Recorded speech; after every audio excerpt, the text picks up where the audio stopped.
Pokemon Emerald Rogue was a fantastic Pokemon ROM hack. Then everyone collectively forgot about it for a good year, but now we have Pokemon Emerald Rogue 2.0, a brand new version of Emerald Rogue that adds everything from brand new Pokemon, including a town building simulator thingy. I don't really know what it's called, but it's pretty cool. Anyway, today I plan on playing 3 rounds of Pokemon Emerald Rogue in hopes of being able to defeat the champion. So now, without further ado, out of my 3 Pokemon, I have Snorunt, Lotad, and Rockruff. So I decided to go with the fossilized Mutt for the time being. Now, if you don't know how Pokemon Emerald Rogue works, shame on you. It's a fantastic game and I urge you to go play it. But you have 3 types of routes. Calm routes that give you more Pokemon and less trainers, average routes that give you equal amount of Pokemon and trainers, and finally tough routes that give you less Pokemon and more trainers. Also, each route is colored and named accordingly to what Pokemon you can find there. So for example, if a route says Spooky, you'll find more ghost type Pokemon there. So on my first route, I get some great Mons like Bramblin, Litwick, and Trapinch. Then I decide to take on a chilly route for some ice types, where I grab a Citadel and an Azrael. Now before I take on the first gym, I stop at the daycare area. And here I can of course leave a Pokemon at the daycare, but I can also heal them for free, buy treats, and plant berries. But enough about that. Let's evolve Azrael into Marill and take on the first gym. Elise starts off with a Blitzel, but after only 2 rock throws it was taken out. Now her Dynamo did a lot more damage to Rockruff, mainly because he was paralyzed. But after getting it into the yellow range, I swap into Bramblin and use Rapid Spin to raise my speed, even though it really didn't matter because I got paralyzed right after. But with 1 more Rapid Spin, I took out Dynamo. Then for her final Pokemon, Emolga, I sent out my ground type Pokemon to bite it for the first win in my run. Then on my 3rd route, I caught Dratini and traded it out with my Litwick, as well as I traded out my Rockruff for a Beldum. Then came my rival fight against Sharon, which is a new feature added to the game, I think.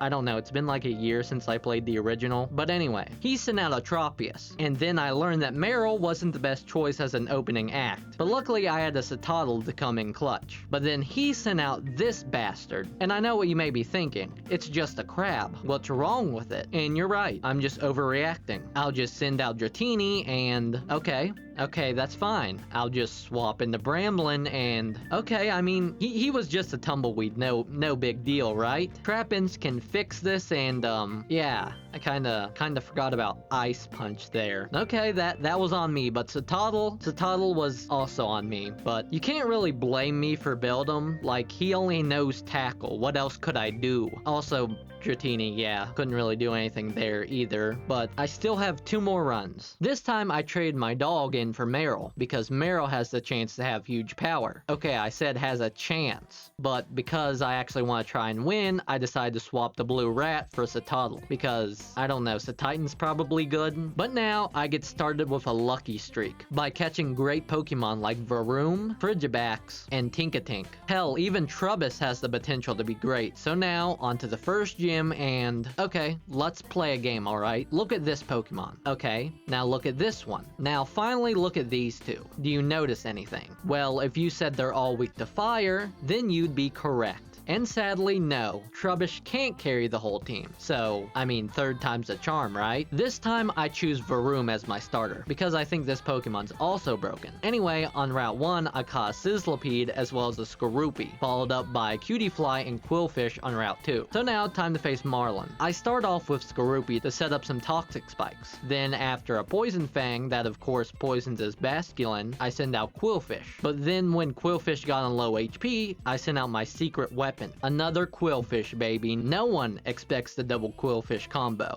Anyway, Tortuga deals too much damage to Quillfish, so I send out Varoom, only to send Quillfish back out to bite it for the KO. Then for a Seal, it gets bit, gets flinched, and gets bit again for the first badge. Then after that successful victory, I reward myself with a Mimikyu and a Litwick. You know, only to lose my Litwick against my rival Bianca, as well as my Quillfish and Skorupi. But hey, I can at least have revenge on Chili Achille by one-shotting all his Pokemon with Gunk Shot. Wait, scratch that. Never mind, his Larvesta took out my Mimikyu, but I kept Cutiefly for a reason, so that it could evolve and win the fight for me. And I'm sure it will be useful in the future. But after the fight, I grab a Bombardier as well as a Smoochum, because Jynx could come in handy, but then I find my first shiny with this little Phanpy here. I also caught a Tatsugiri, but he's not as important as Phanpy. Then I evolved him, and I'll admit, he does get a little uglier, but not as ugly as my other evolution. Now for my third gym battle, and I one-shot every ice type with Bombardier, but this time I make sure not to lose a Pokemon. And now with my full team of Pokemon, I don't really need to worry about catching anymore. That is until I stumbled across the catching contest and saw this beautiful creature. I mean, who needs Tatsugiri anyway? I also evolved Varoom into Revavroom and learned the best move, Shift Gear, which comes in handy against Unfezant that took out both Bombardier and Jynx. Hell, Shift Gear even led me to wipe out the rest of Lenora's team for the 4th gym badge. But now it's Donphan's time to shine, as Roxy was my next opponent. I started off by setting up rapid spins on her Overquill to boost my speed. Then with max speed, I use Earthquake to take out her Overquill as well as her Salazzle. But then Donphan's speed was no match for her Scolipede, leading to the most heartbreaking KO of this run. Also, Annihilate fell here, but it wasn't as sad as Donphan. Luckily, I gave Revavroom high horsepower to finish off Garbodor for the 5th gym badge. Then the Wheel of Fate struck me, as I was reintroduced with my beloved Donphan again, only for it, as well as everything else, to be stripped away by a single girl. As you see, I completely forgot about my rival Bianca, but it's okay because she sure reminded me of her existence, and yeah, that's how my most successful run ended. I knew I wasn't going to get any better than this, so I decided to quit while I was ahead. If you like JRPGs or content similar to this, feel free to subscribe to the channel to help support it. Thank you for watching, and have a fantastic day.